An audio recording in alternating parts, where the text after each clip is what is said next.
My brother, Gary, poured a $200 bottle of champagne over my head at his own wedding because I wouldn't give him my beach house. He and his bride thought it was the funniest joke in the world, until our family lawyer, a guest at table 4, stood up and yelled 4 words that made my brother's blood run cold. This is where the story truly begins, and you won't want to miss what happens. Make sure you're subscribed to see it through to the end. We're always curious. Where in the world are you all watching from today? Let us know in the comments. The ballroom was suffocating. It wasn't just the 200 bodies packed into a space designed for 150, or the cloying scent of thousands of white roses wilting under the heat of the magenta uplighting. It was the low-grade fever I'd been nursing for 3 days, a parting gift from a vicious flu that had left me weak, aching, and emotionally fragile.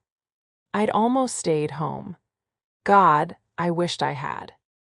I clutched a glass of sparkling water, the ice long melted, and tried to paste a serene, big sisterly smile on my face. My brother, Gary, was at the head table on a gaudy, throne-like white chair, his arm draped around his new wife, Bianca. He was laughing, a loud, braying sound that had always set my teeth on edge. And now, the MC announced, a toast from the man of the hour, our groom, Gary. Gary sprang to his feet, grabbing his champagne flute and the bottle of vintage Dom Perignon from the ice bucket.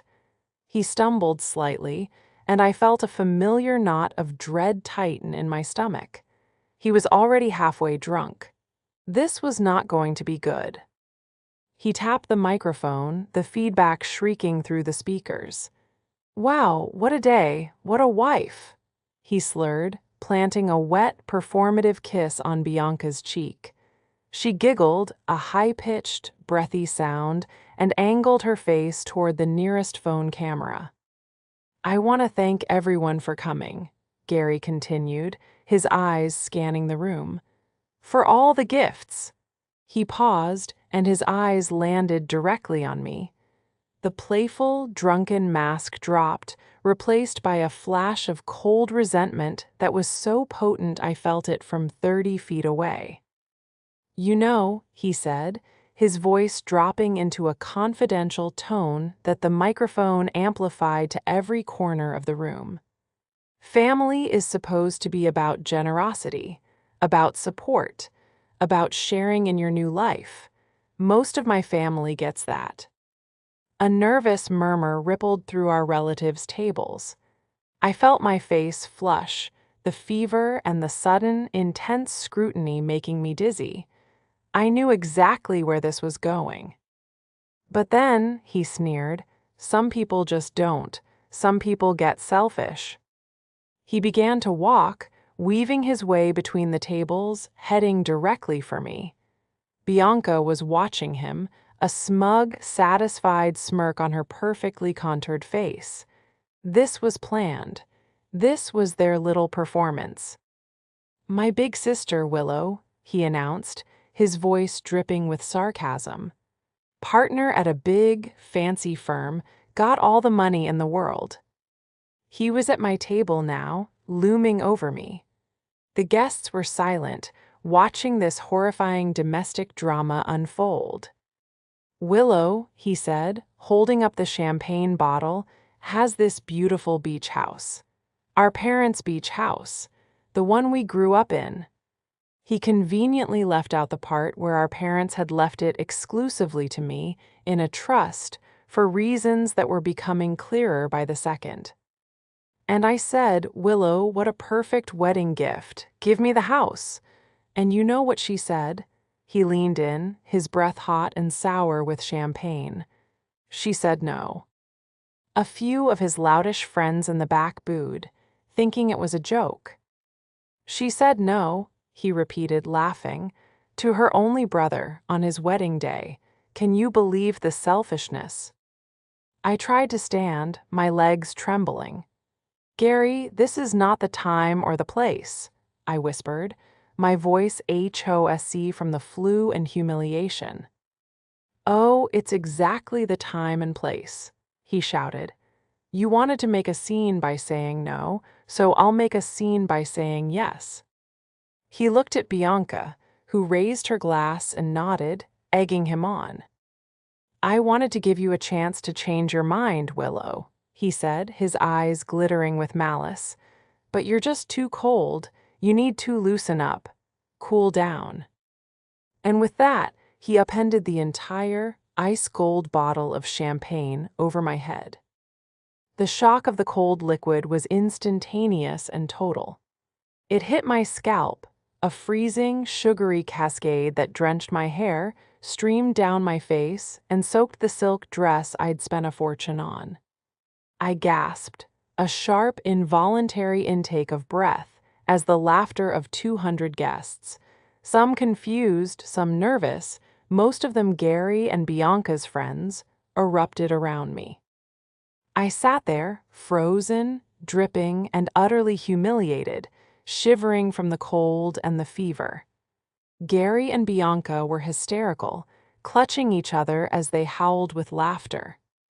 "Now that's a real champagne shower," Gary bellowed.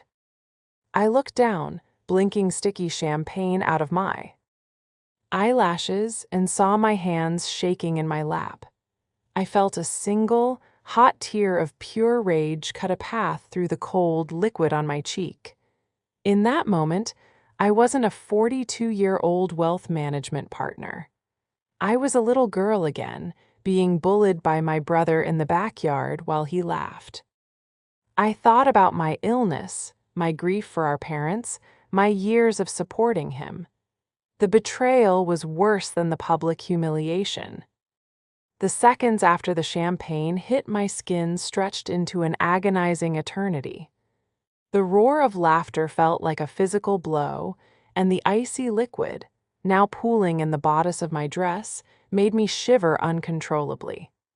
My fever, which had been a dull throb, spiked into a raging inferno, my skin burning from the inside out while freezing on the surface. "Oh, lighten up, Willow," Gary slurred, tossing the empty bottle onto the table with a clatter.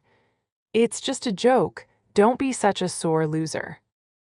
Bianca glided over, her phone held high, no doubt capturing the whole pathetic scene for her legion of online followers. "Ah, you look so refreshed, Willow," she cooed, the fake sympathy in her voice more insulting than the champagne. "Maybe now you'll be in a better mood to sign those papers? Consider it a christening for our new house." I couldn't find my voice. I could only stare at her, at the calculated cruelty in her eyes.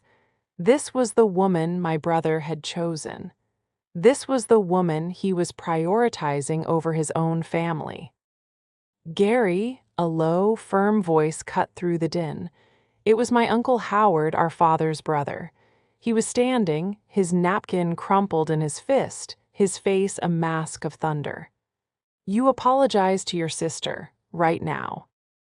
Gary's face darkened. "Mind your own business, Uncle. It's my wedding. I'm just having some fun with my selfish sister." "That's enough," another voice said. This one was quieter, but it carried an authority that made Gary pause. It was David Chen, our family's longtime estate lawyer and a close friend of my late father. He was sitting at table 4, a guest I had personally invited, a man who had known me since I was in pigtails.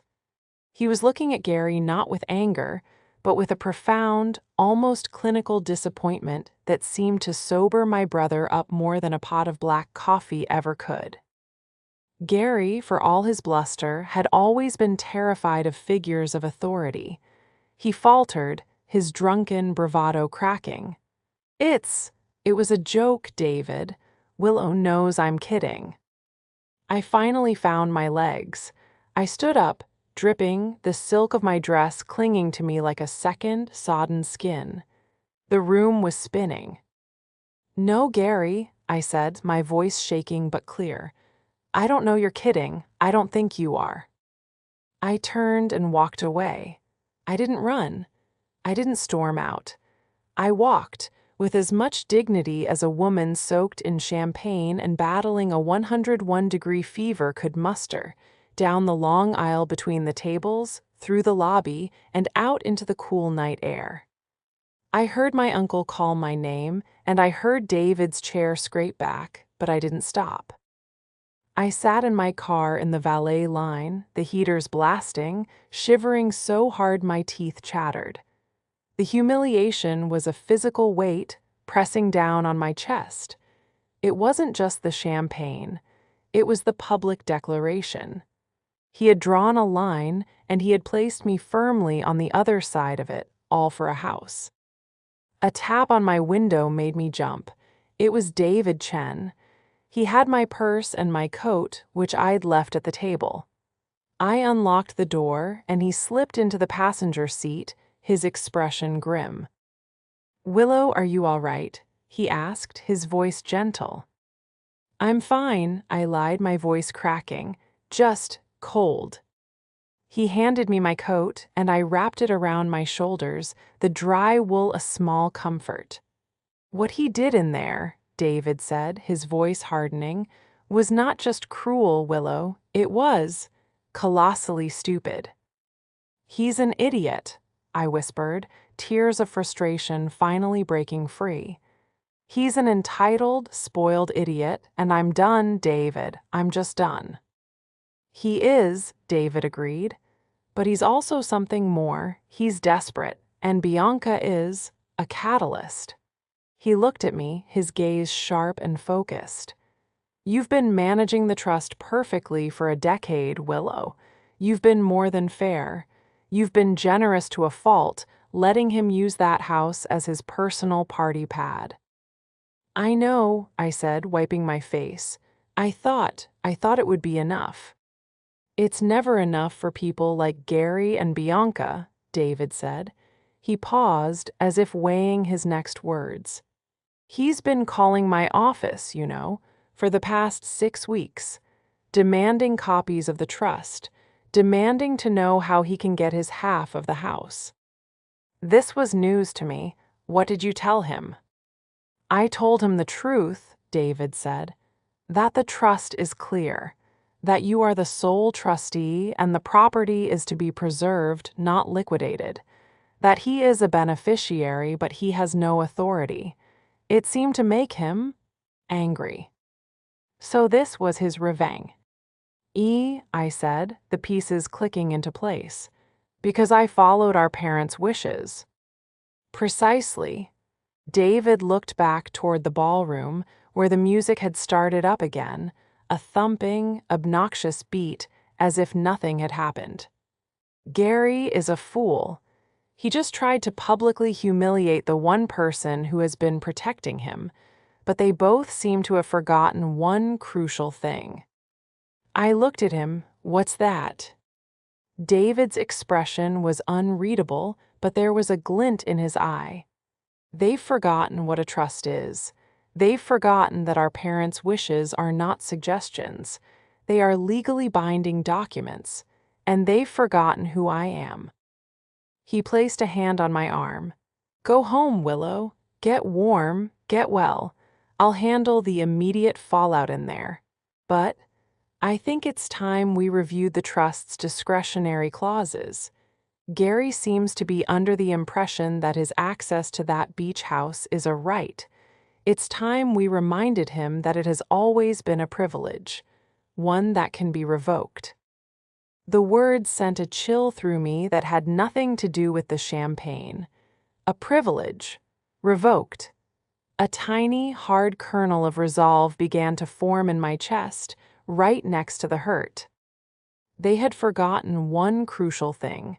They had forgotten that I wasn't just their selfish sister. I was the executor, and the game they had just started was one they had absolutely no idea how to play. The beach house wasn't just bricks and mortar. It was a vault of my entire childhood. It was the last tangible piece of my parents I had left. I remembered my father, his sleeves rolled up, teaching me how to caulk the windows, his voice patient as he explained why a job worth doing is a job worth doing right. I remembered my mother, sitting on the screened-in porch, helping me with a 1,000-piece puzzle, the scent of salt air and her rose-scented lotion filling my lungs. It was also the place I had poured my own life into. After my parents passed, the house had fallen into disrepair. While Gary, then in his mid-20s, was busy finding himself by bouncing between ski-bum jobs and backpacking trips, all funded by the modest inheritance our parents left him, I was at the beach house every weekend. I spent over $100,000 of my own money I had earned at my high-pressure job, meticulously restoring it. I replaced the roof, sanded the floors, modernized the kitchen, and rebuilt the porch. I did it because I loved the house, and I did it because I knew my parents would have wanted it preserved. Gary, of course, loved the new beach house. Once the work was done, he started visiting. He'd bring flocks of loud, messy friends, treating the place like a free motel. He'd leave sandy towels on the hardwood floors, drink all the good liquor from the cabinet, and forget to clean up before he left. I'd drive down to find empty bottles, overflowing trash, and once, a horrifying burn mark on the new porch railing. I tried to set boundaries. I created a calendar. I asked him to chip in for the utilities. The requests were met with eye rolls and accusations. "It's a family house, Willow. Why are you being so corporate about it?" "It's a trust house, Gary," I'd remind him, my patience fraying. "And I am the trustee. I have a legal responsibility to maintain its value." Illegal," he'd scoff. "You're no fun." But I was generous. I let him use it for holidays, for long weekends, for networking parties for his fledgling real estate career. I did it because he was my brother, and because, deep down, I still saw the little boy I'd taught to ride a bike. I thought that by being accommodating, I could maintain a relationship. Then Bianca entered the picture. I met her a year ago at a family dinner. She was, I had to admit, stunning.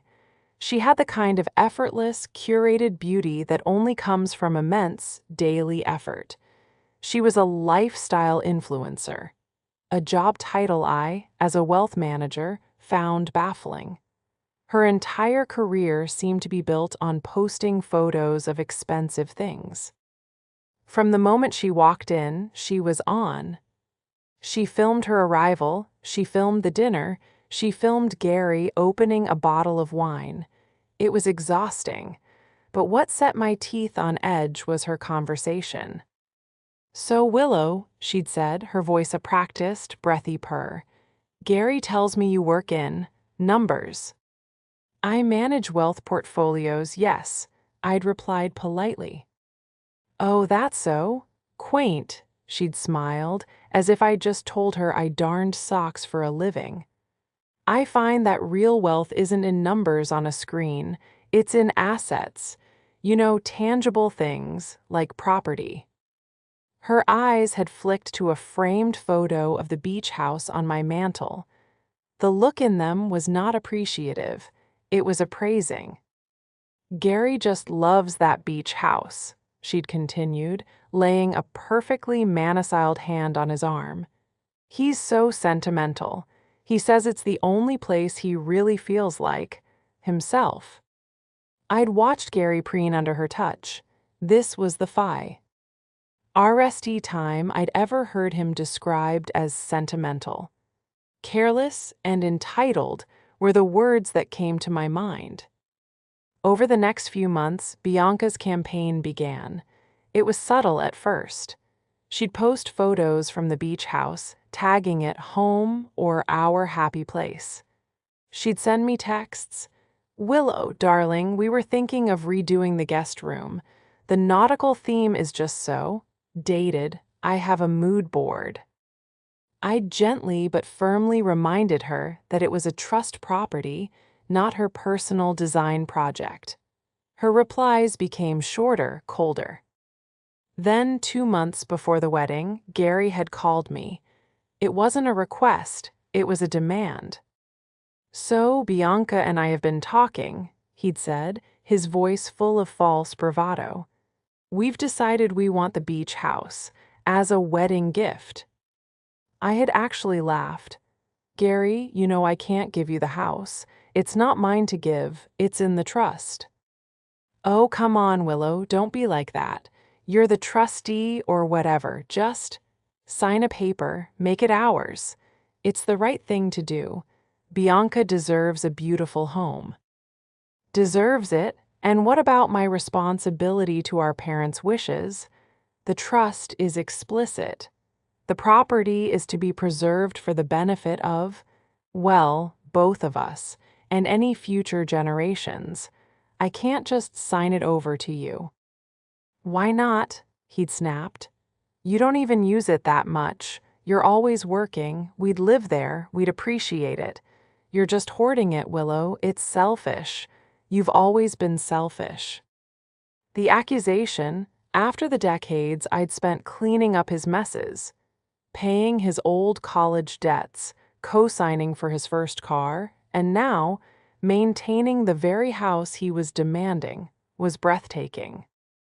"The answer is no, Gary," I'd said, my voice flat and final. "It's not happening. I will not break the trust our parents put in me." I hung up and the Cold War began. He didn't speak to me again until the wedding. The next time I saw him, he was walking toward me, a bottle of champagne in his hand and pure, unadulterated malice in his eyes. Looking back, I saw the pattern. Gary, weak and desperate for the approval of this shiny, manipulative woman. Bianca, a shallow creature who saw the beach house not as a home, but as a backdrop, a status symbol, an asset to be leveraged for her brand. They weren't just entitled. They were a dangerous combination of lazy and greedy. And they had just made the catastrophic mistake of declaring war on the one person who held all the legal cards. The morning after the wedding, I woke up feeling like I'd been hit by a truck. The fever had finally broken, but the emotional hangover was severe.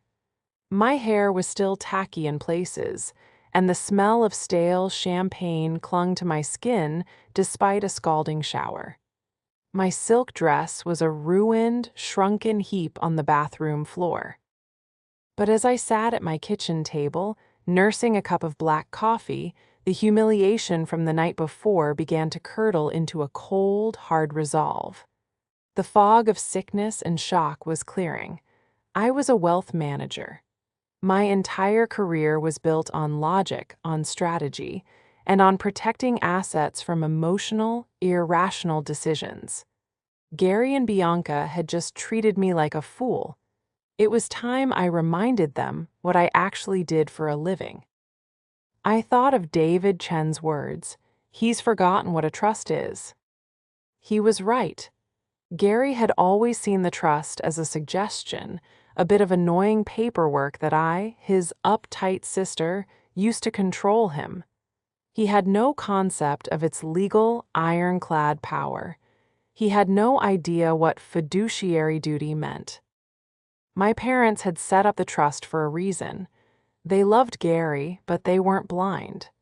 They knew his impulsive nature, his susceptibility to bad influences, his utter lack of financial discipline.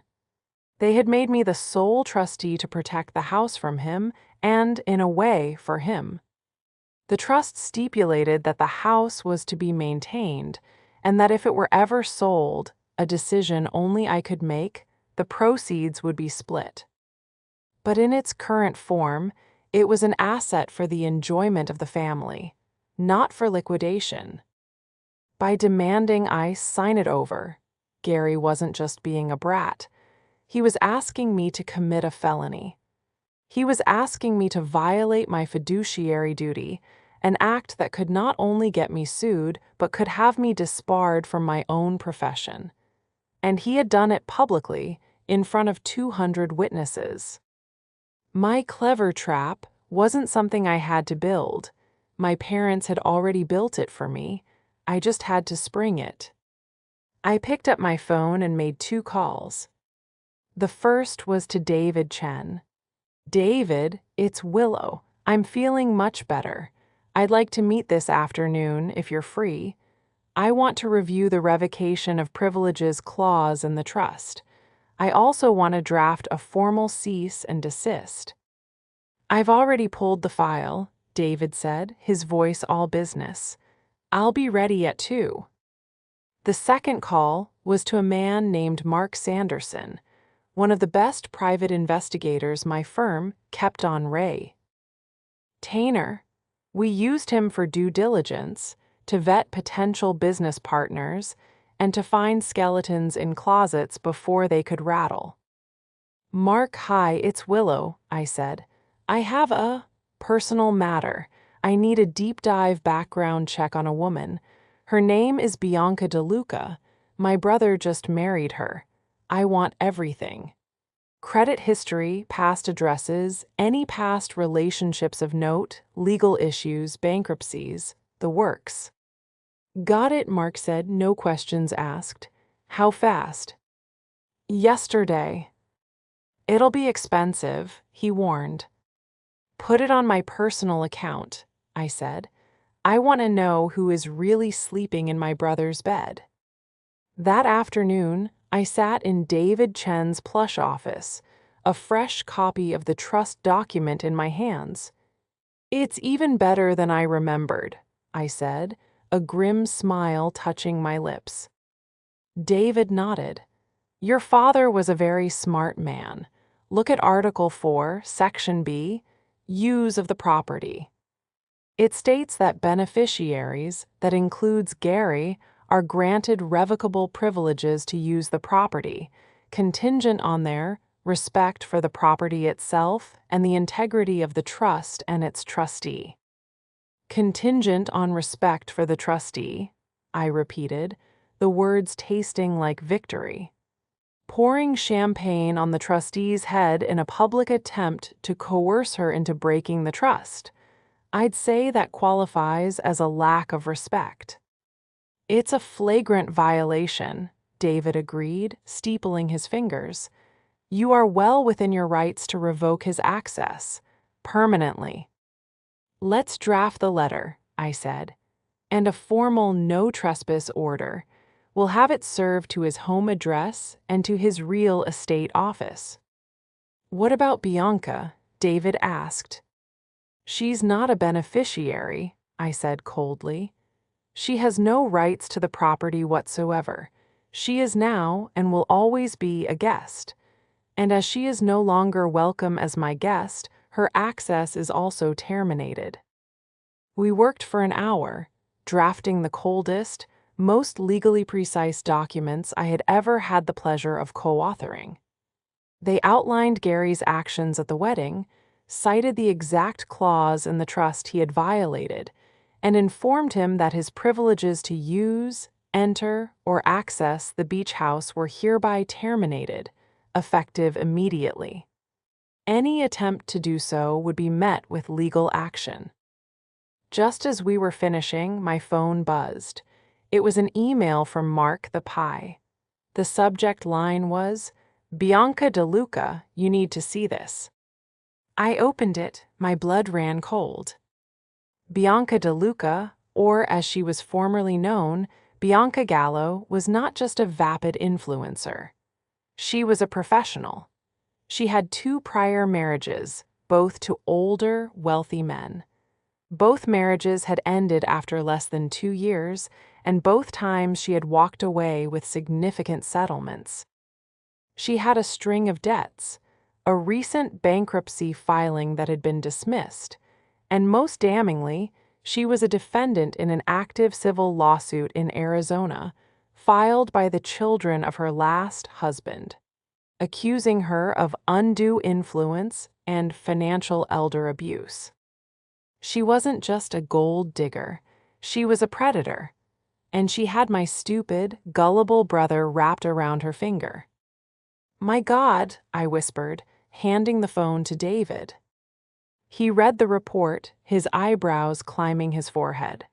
Well, he said, his voice grim, this changes things. This isn't just a family squabble. Your brother is in serious, serious trouble. The investigation had started as a way to get leverage. It had just turned into a rescue mission. But to save my brother, I first had to completely and totally destroy his new wife. The day after the wedding, Gary and Bianca were, predictably, silent. I assumed they were on a plane to whatever honeymoon Bianca had demanded. I used the quiet to put my pieces in place.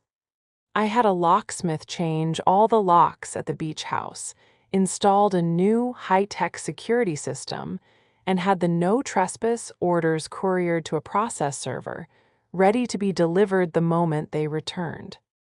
They didn't go on a honeymoon. A week later, my phone rang. It was Gary. I let it go to voicemail. He called again, and again. Finally, a string of texts came through. Gary, Willow, pick up the phone. Gary, this isn't funny. The real estate agent for the beach house rental says the keys don't work. Gary, Bianca and I are standing on the porch. The code isn't working. Fix it. I smiled. The real estate agent was Gary himself. He'd been secretly listing the house on short-term rental sites, a direct violation of the trust and HOA rules, and pocketing the cash. I'd found out about it months ago and had been building a case. Gary, Willow, I have renters showing up in an hour. They paid me a $5,000 deposit. Where the hell are you? I decided to answer, "Hello, Gary." Finally, he yelled, his voice tinny and furious. "What did you do to the locks? I'm locked out. I have clients coming." "You mean the illegal renters you're pocketing cash from in violation of the trust?" I asked calmly. "Don't worry about them. I had my lawyer see. Untacked the rental platform. Your listing has been flagged and removed for fraud. The family you scammed will be getting a full refund." There was a stunned, sputtering silence on the other end. You what? How did you? Did you think I was stupid, Gary? Did you think I wouldn't notice the revolving door of strangers at our parents' house? You have no right, he shrieked. That was my money. It was money earned by illegally using a trust asset, I corrected him. And speaking of which, you should check your mail. A process server dropped off a package for you at your office this morning. It's also been mailed to your apartment. What package? What are you talking about? I'm talking about Article 4, Section B, I said, my voice as cold as the champagne he'd poured on me. Your privileges to access the beach house have been revoked, permanently. If you are still on the property, I suggest you leave. The new security system has already flagged your presence to the local police. I heard a new voice. Bianca, what is it? What is she saying? Gary's voice was a panicked whisper. She's kicking us out. She changed the locks. She says we're trespassing. What? Bianca shrieked. The phone was clearly on speaker. You tell her, Gary. Tell her she can't do this to us. It's our house. Actually, Bianca, it's not, I said, my voice bright and clear. It's the trust's house, and you are not a beneficiary, you are a guest, and you are no longer welcome. Ever. You can't do this, Bianca screamed. We're married. What's his is mine. We'll sue you. We'll sue you for his inheritance. Go ahead, I said, almost laughing. Please try. I would love to see your face in a deposition. I'm sure the children of Mr. Abernathy in Arizona would be fascinated to hear about your new target. Or should I call you Bianca Gallo? The line went dead, not just a hang-up. It was a panicked, fumbling silence, as if the phone had been dropped. I sat back, my heart hammering. I had thrown the first stone. I had revealed a key piece of information that I knew her real name. It was a gamble. I had shattered her composure, but I had also shown my hand. The reaction was immediate. A few minutes later, my phone lit up with a blocked number. I let it ring, and again, and again. Then came the texts, this time from Bianca's number. Bianca, who do you think you are? Bianca, you are trying to ruin my life. Bianca, Gary loves me. He won't let you do this. You are a sad, jealous old woman. Bianca, I don't know who Mr. Abernathy is and you have no proof. Her poorly executed threats were all the confirmation I needed. She was panicked. She was sloppy. I had hit the nerve. But then, a text from Gary came and that chilled me. Gary, you think you're so smart. You think you can just take my house and slander my wife. You're wrong. You're going to sign that house over. I'm going to make you. The threat was vague, but the malice was not. The boy I grew up with was gone, replaced by this desperate, cornered man, fully under the control of a professional predator. The game had just escalated. I knew Bianca's history. She wouldn't just walk away. She would fight, and she would fight dirty. I called Mark, the pie. I need you to find the Abernathy children's lawyer. Now, and I think I need to hire personal security. The trap was set, but the animal was now wounded, and wounded animals are the most dangerous. The following 2 weeks were a master class in desperation. Bianca, apparently recovering from her initial shock, launched a full-scale smear campaign. My inbox was flooded with emails from distant relatives and old family friends, all asking why I was financially abusing my brother. My dearest Willow, one email from a second cousin began, I was so distressed to hear that you are withholding Gary's inheritance and trying to make him and his lovely new bride homeless. Surely this is not what your parents would have wanted. Bianca's fingerprints were all over it. She had weaponized the concerned family network, painting me as a cold, heartless spinster. A dragon, her word, repeated in 3 different emails, hoarding a treasure that rightfully belonged to my charming, good-hearted brother. Simultaneously, Gary's behavior became more erratic. He left rambling, tearful voicemails, alternating between begging for forgiveness and threatening to expose me. Willow, please, Bianca is. She's so upset, one message slurred. Just give us the house and it can all go back to normal. We can be a family again. An hour later, another message. You're going to regret this, Willow. You're tearing this family apart. Bianca is right, you're just jealous. You've always been jealous of me. It was pathetic, and for a moment I almost felt a pang of pity. This was not the brother I knew. This was a puppet. But the pity evaporated when I saw the charge on the trust's credit card. It was from a hardware store near the beach house for a crowbar. I immediately checked the new security feed on my phone. There, in horrifyingly clear HD, was Gary. He was on the back porch, trying to pry open the new locks on the French doors. Bianca was standing on the lawn, filming him, yelling, "Harder, baby, it's our house." I called the police.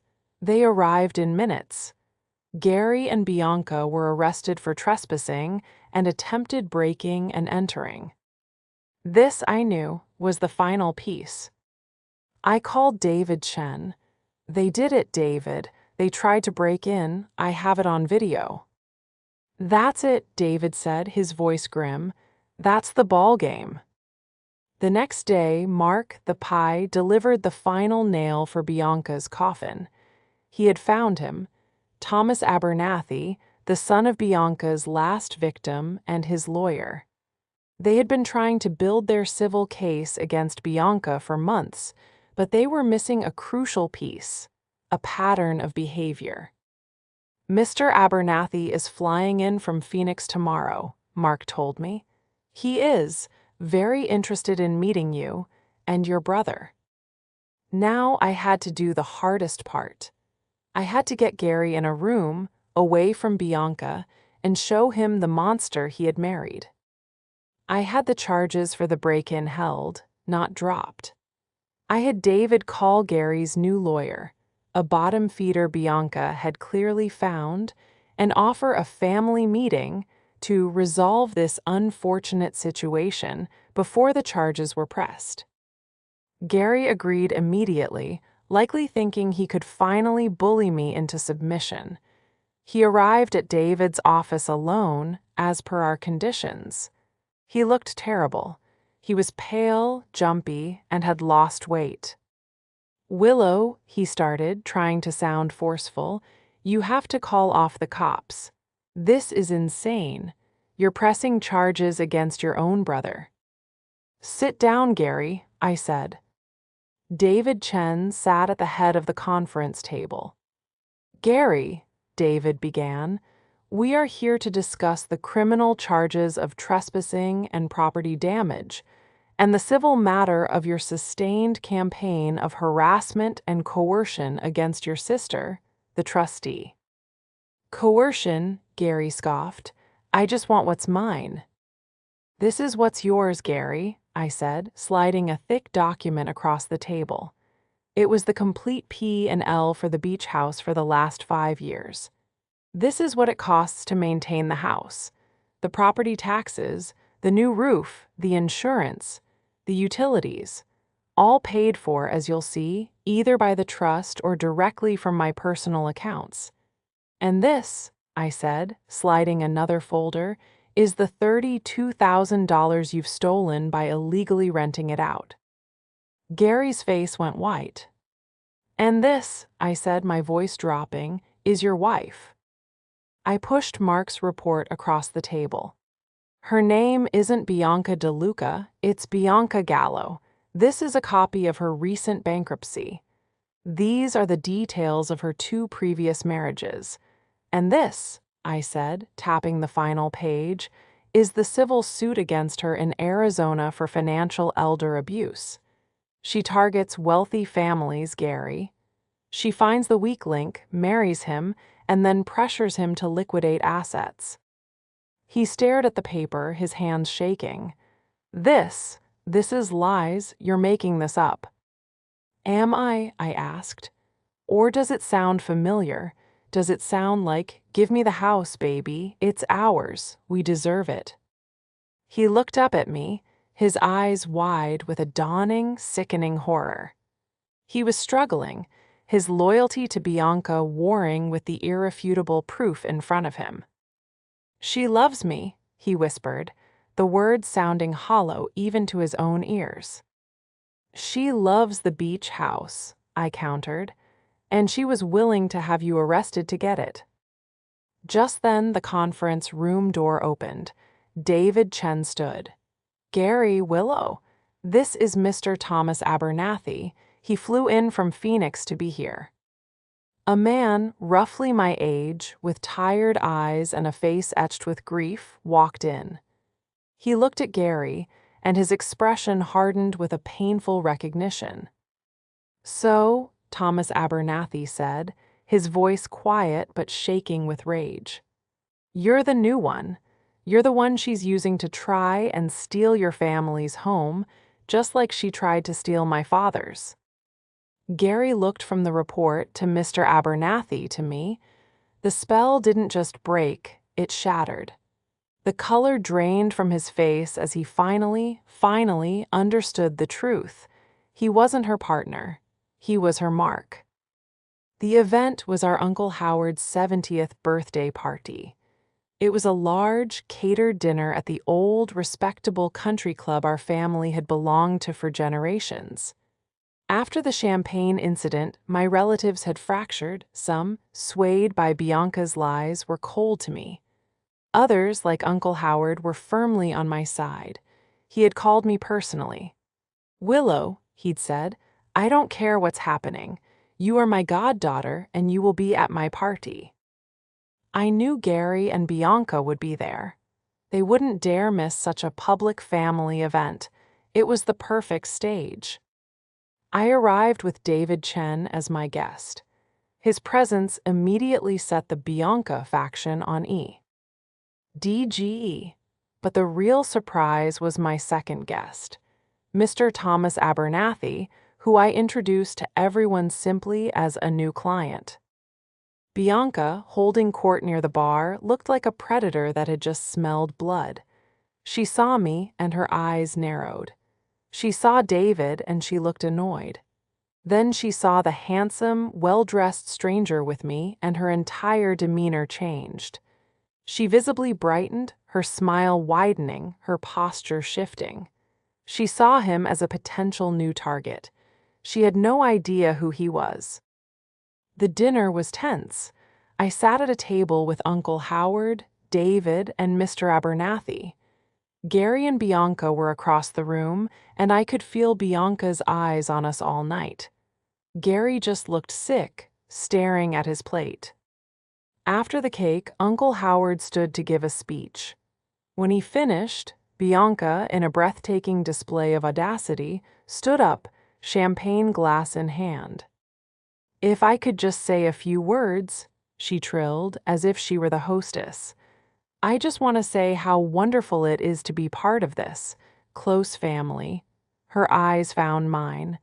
Family is so important. It's about loyalty. It's about sharing. A murmur of agreement went through some of the tables. "Gary and I," she continued, "have felt so attacked recently by people in this very room who have tried to keep things from us, who have hoarded the family's legacy.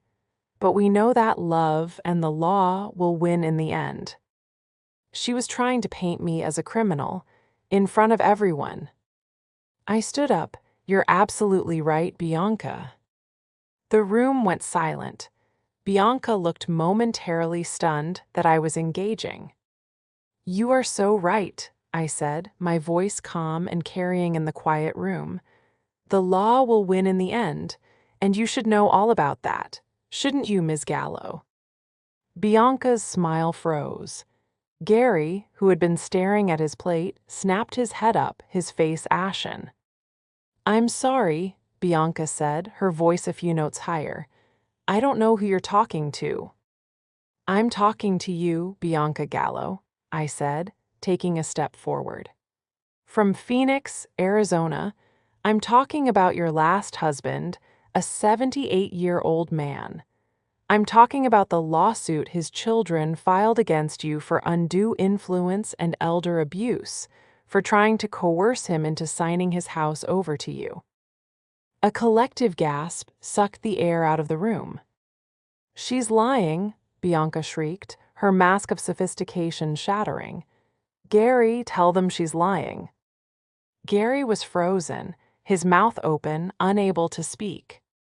"Am I?" I asked. "Then perhaps you can explain who my guest is." I gestured to my table. "Bianca Gallo, I'd like to properly introduce you to Mr. Thomas Abernathy. He's the man who filed that lawsuit, the man whose father you left with $200,000 in debt after he'd had a stroke." Thomas Abernathy stood up, his face a mask of cold fury. He looked right at Bianca. "You ruined my father," he said, his voice shaking. "He died believing you loved him while you were maxing out his credit cards. I'm just glad my new friends at the Arizona Attorney General's office are finally taking an interest in your travels." Bianca's face crumpled. The blood drained from it, leaving her makeup looking like a grotesque mask. She looked at Gary, her eyes wide with panic. "Gary, do something." But Gary wasn't looking at her. He was looking at me. And for the first time in his life, I saw him not as a bully or a victim, but as a man who finally understood the depth of his own stupidity. He stood up, his chair scraping loudly. He was shaking. He looked at Bianca, at her perfect dress, her perfect hair, and the utter, grasping panic in her eyes. "The police," he whispered, his voice cracking. "The police at the beach house. That was you. You told me to pry the door open. You filmed me. You were going to use it against me, weren't you?" Bianca's face was her answer. She didn't deny it. Gary let out a sound, a choked, agonizing sob of realization. He saw it all. The joke at the wedding, the smear campaign, the break-in. It was all her. He was just the fool she'd found to do her dirty work. He turned, not to me, but to her. And in a moment of pure, unscripted drama, he did the only thing he could. "Get out," he whispered. "What?" Bianca hissed. "Get out," he roared, pointing to the door. "Get away from me. You're a monster. You tried to ruin my sister. You ruined me." Bianca, for the first time, looked truly defeated. She saw the 150 faces of our family staring at her, no longer with admiration, but with dawning comprehension and disgust. She saw Gary, her puppet, his strings cut. She saw me, David, and Mr. Abernathy, an unbeatable legal team. She snatched her purse, her face a contortion of pure hatred. "You'll regret this, Gary," she spat. "You'll regret all of this." "I doubt it," came David Chen's voice from the side. "Ms. Gallo, I'd advise you to find a good criminal lawyer. You're going to need one." Bianca fled. She didn't walk, she ran, pushing past a waiter and shoving the club's main door open, disappearing into the night. The room was silent. Gary stood there, trembling, a man hollowed out. He looked at me, his eyes streaming. "Willow," he choked out. I. He couldn't finish. He just crumpled back into his chair and buried his face in his hands, his shoulders shaking with the sobs of a man who had just lost everything and realized he'd been saved.